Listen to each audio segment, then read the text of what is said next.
Chapter 94 Spanner in the Works. As the elevator doors closed, Dr. Robert reviewed the plan. Right, Dr. Robert and myself will locate the MRI and carry out the necessary modifications. Mr. Sollers, do you think Barnaby and yourself can locate the solarium? If there's any left, that is, it may prove to be useful. Yes, Doctor, of course, replied Sebastian, very intent on maintaining some form of technological advance after this was all over and done with. We'll cover the elevator entrance, acknowledged Sebastian, nodding towards Barnaby. Dr. Robert considered the responses, his thoughts broken by their arrival at #2HEL. Right then, it appears we have our roles. I wish you luck. Right then, Robert, what's your plan? Asked Dr. Robert number 2. Well, I was hoping the MRI could be broken in some way that would result in an EMP. What do you think? Dr. Robert number 2 moved to the MRI room and inspected the panels of the main control station.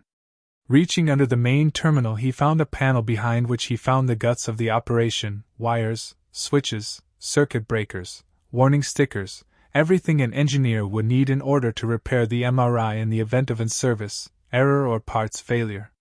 It would also suffice perfectly as a schematic, a literal plan of attack, for a saboteur, allowing them to throw any number of spanners into the works.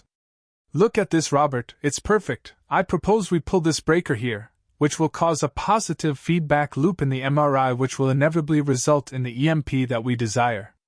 How long any of these acts of sabotage would take to result in an EMP was anybody's guess, but Dr. Robert was not just anybody. Yes, I think it will work, and according to my calculations it should take around 4 minutes and 36 seconds. As Dr. Roberts verified their plan, Sebastian and Barnaby shouted from the elevator. Heads up, I think things are heating up the stairs. Dr. Robert looked toward his friends. Okay, Sebastian, Barnaby, you hide in the accelerator chamber. Yes, Doctor, of course, thank you for the reminder, replied Sebastian. Thank me if it works, Sebastian, replied Dr. Robert.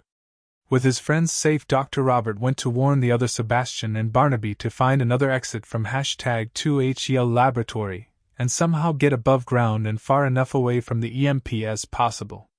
The two Dr. Roberts would then prepare the scene for what surely must be only minutes away. On the surface, the infidels, transformed into mobile howitzers, continued to rain shells upon Graham and Bouncer, all the while making headway towards the goal of their FarViewer and ultimately the laboratory entrance. Graham and Bouncer desperately tried to resist their advances. Fearing for their lives, they had split up, moving away as quickly as possible. They only hoped their efforts had delayed the infidels long enough for Dr. Roberts' plan to work. Seeing the FarViewer, Bouncer transformed into an open-body truck complete with hoist and loaded it up. Graham, come on, quick, get into the laboratory, we are nearly there. Roger, Bouncer, I'm on my way. Looking back from the comparative safety, Graham and Bouncer circled around the trail of terror the infidels had left behind and met back up. Good to see you, Bouncer. You too, Graham. What do we do now? I guess we find that shipping container. It won't be long now till that pulls, replied Graham, transforming into a helicopter to fly him and his friend to safety.